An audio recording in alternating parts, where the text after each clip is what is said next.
Hi, I'm Eric Soy, here with Black Swan Percussion and the Sanza Triangle Trigger. I'm going to show you how to put it together, how to make your fine-tuning adjustments. It's going to come disassembled with the vertical piece and the extension. 2 screws are included that you put through the holes in the extension, and then they thread right into the vertical piece. The rubber band holder and the triangle holder come sideways, so you're going to need to loosen the screw on the bottom, and they rotate to the horizontal position. There are default positions for both the triangle beater holder and the rubber band holder here, and there are notches on the side of this extension here which match up with the notches in the rubber band holder and the triangle beater holder. So the default position is to line up both of those so that the triangle portions match up. When you're done with the gig, to make the whole triangle trigger more compact, loosen up the knob at the back of the triangle holder, and then you move it up until the pin slips into this curved slot in the back, and that allows you to rotate this to that position.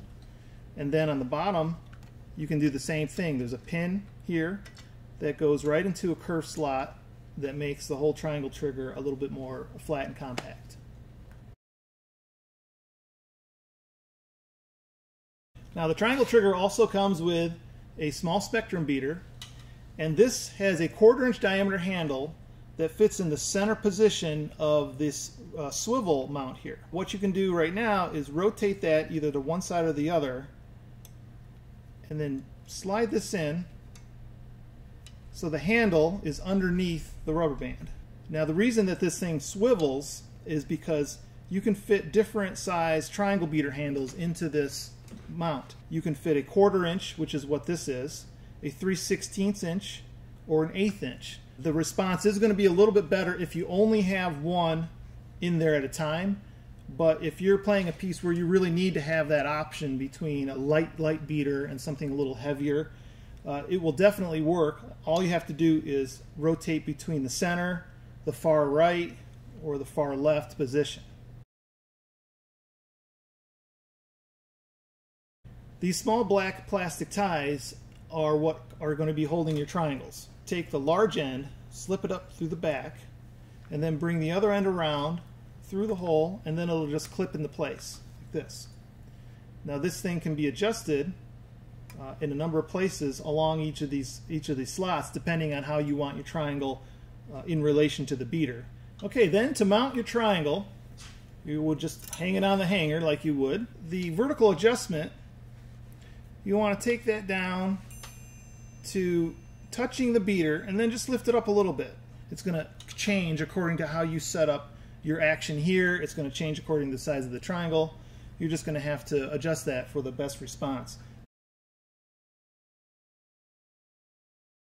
The action of the triangle beater is going to be dependent on how you hit it. You can't, it's not like a button where you press it. You really have to have a quick flick with your hand in order for the beater to hit the triangle and get away without it buzzing.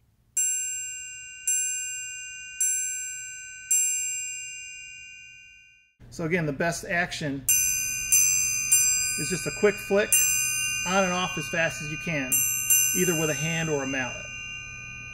If it's set up correctly, you should be able to do a roll without any problem, with it sounding pretty close to the way you would normally do a roll if you had the chance to actually hold the triangle and do it.